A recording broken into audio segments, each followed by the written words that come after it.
Hey guys, it's Charles here at Specialized Property Care, and we get this one a lot right here is when we turn into spring, it's time to turn the sprinklers on, people aren't exactly sure what order to do everything in. So I'm gonna walk through it step by step exactly how we would do it, so that way you can turn your own water on without having to worry about anything.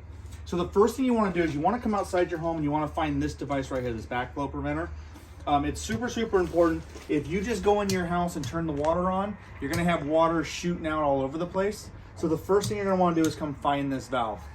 I always carry standard screwdriver and a wrench or a pair of pliers or some kind of tool with me, and I'll show you why later. So first thing you wanna do, all this is left open and in the diagonal position. First thing you wanna do is you wanna close it all. You wanna make sure everything gets closed. So this peacock right here, let's go ahead and close it. All right, so that's closed. You want to take this and close it. So closed is perpendicular to the line. So the line goes up and down. Closed is perpendicular. Same thing here, perpendicular to the line. And then the reason you want this wrench is sometimes these valves are going to stick. So you're not going to be able to turn it.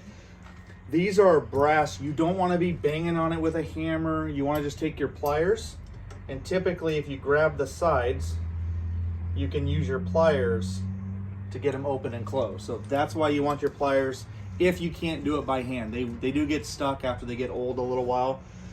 And then you want your screwdriver down in here, and I don't know if you can see this or not, there's these two bleeder valves on both sides of this valve here.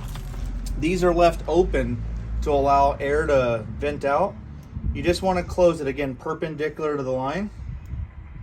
So there you go. So now everything on this is closed. We got both valves closed, both peacocks are closed, and the spigot, or if yours has a plug, the plug's back in, that's all closed. Now we're gonna go inside the house and I'm gonna show you how to find the water in the basement for step number 2 here. We'll see you in a minute.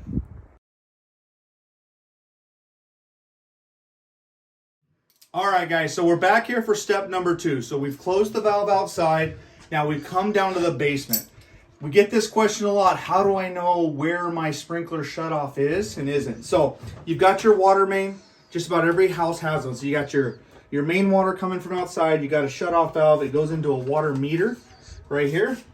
It comes up, and at some point it tees off. So my particular house, this goes straight up into my household water.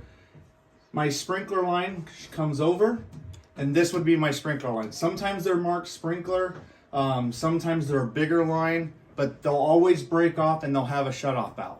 Now, this particular system has a drain valve right here. Now, typically we drain the water out, or we ask you to drain the water out in the fall. You close that, so make sure that's closed before you turn on the water. So now, all we're gonna do is open this slowly, and you're listening for the water, and you should be able to hear it. And see how it's stopping? That's what you're waiting for. So now, the water's not running. I can verify that from the meter itself. We're not spinning. I don't hear any water running, so I'm good. If you open this up and you're hearing water run, shut it off. If you're seeing your meter spin, there's a problem, shut it off, call a sprinkler repair company. Get somebody out there to get a look at it and see what's going on. These things do freeze, so you can have issues. So that's how you get your water on inside your basement. Yeah, it's a pretty straightforward process. We're gonna go back outside. I'm gonna show you how to open up that backflow valve and get your system charged and ready to start using. See you in a minute.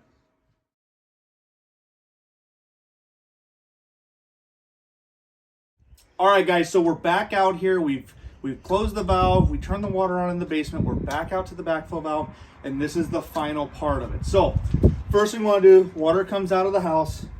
I'm looking right now, I don't see any dripping, so that's good, we're solid. First thing I want to do is I want to open this valve right here. So I'm going to open it, and I open them kind of fast.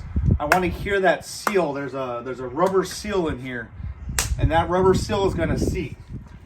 You might have some drips of water dripping from out here. If it's an excessive amount of water, call a sprinkler company. This one didn't drip at all, so that's perfect.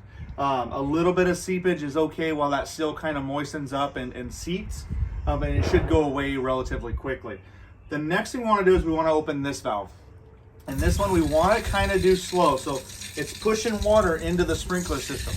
We don't want to open it fast and send that water through the line at 60 miles an hour. It's going to hit those valves and it can cause damage to them. So we want to do it slow and just kind of slowly pressurize up this system here. And you can hear the water as it's running through all the lines throughout the yard. And depending on your house, this can take 15 seconds, it can take 30 seconds. I've got a lot of sprinklers at my house, so it's going to take a little bit for that system to fully pressurize. I can hear it now slowing down. I can hear it starting to pressurize out. And there it is. That's it. It's done. So system's fully pressurized. I've got water to all my sprinklers. And now I can do test zone to make sure all my heads are working, to set my timer up and make sure that I'm running good for the spring and the summer. So if you have any questions, give us a call. We're more than happy to get a repair tech out and service tech out to look at your system and walk through with you. If you're just not comfortable with it, we're more than happy to help out. So anything we can do for you, let us know. I hope everyone has a great day, and we'll talk to everybody soon. Bye.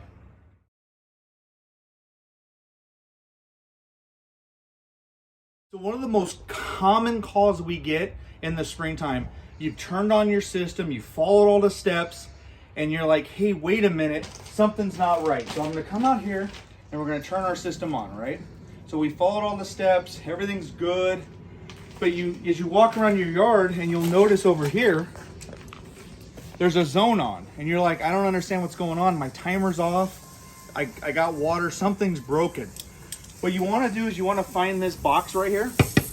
This is the irrigation control valve box. These are the valves that actually tell zones to turn on and off. And as you can see right here, there's actually water coming out of this one. So that is a bleeder valve. All you have to do is turn it, and that valve is going to shut off. Eventually. At some point, there it goes. It's starting to shut off. So when we blow systems out, we hook up compressed air, and a lot of times our clients aren't home, so we blow them out from the valves themselves. Like human nature, sometimes the tech just won't close one, or they thought they closed it, but they didn't. So if you turn your system on and you've got one valve that's stuck open and it won't shut off, find the valve box, and most likely you've got a bleeder valve cracked open. Just go ahead and close it, and the valve should close. The zone should shut off, and then you're ready to go start using the timer. So I hope that helps. Any questions, give us a call. Have a great day, guys. Bye.